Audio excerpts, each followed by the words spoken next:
Hello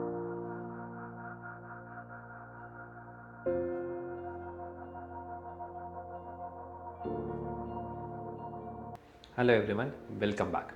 I'm Dr. Suyash Bhandekar. I'm Senior IVF Consultant and Endoscopic Surgeon at Apollo Fertility Center, Thane. So in the last session, we have talked about male infertility, its causes and its management. So today, I'll be talking about the male infertility treatment options.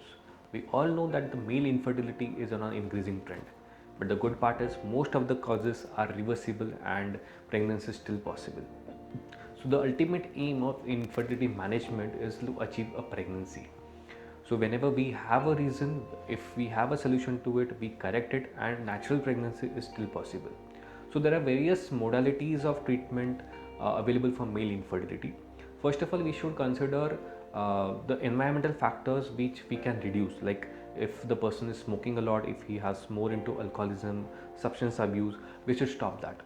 Secondly, a good regular exercise schedule, a proper balanced diet, good water intake, reduction of stress with yoga, meditation is actually going to help in the long term.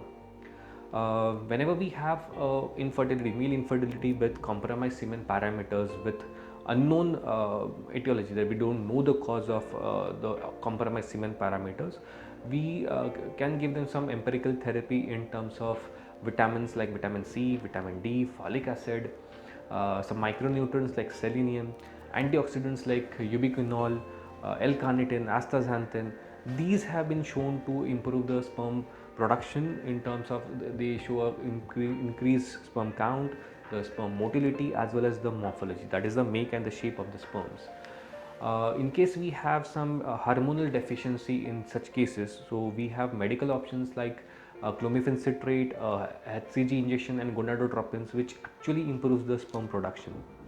When we have an obvious cause of male infertility, for example, if we have a varicocele, which is like not a subclinical one and a clinical one which is impairing the sperm production and is hampering the fertility, we can go ahead with a surgery which looks into the obstruction of the testicular veins. We can block them off, and it's the most common cause of reversible male infertility, and improvement is like very drastic and pregnancy is still possible. If we have some hormonal related issues, that can be corrected medically or surgically.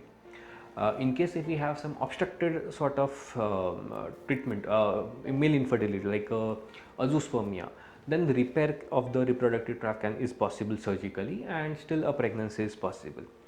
In case if we do not have an obstructive sort of problem, if it is like more towards unexplained sort of male infertility, and despite of this medical management, if the patient is not able to conceive, we have other ART options like IUI, IVF and ICSI, which actually is a promising has promising results and actually a boon to couples who are not able to conceive.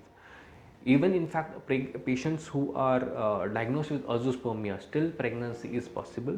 They can have their own biological child, where the doctor removes the sperm directly from the epididymis or the testis directly. We call it as the PESA or the TESA or a TESSE. So yes, to conclude, male infertility is on a rising trend. We have many patients who have conceived naturally and with ART as well. The only thing is कि once you come across it, you should take treatment soon before it's too late.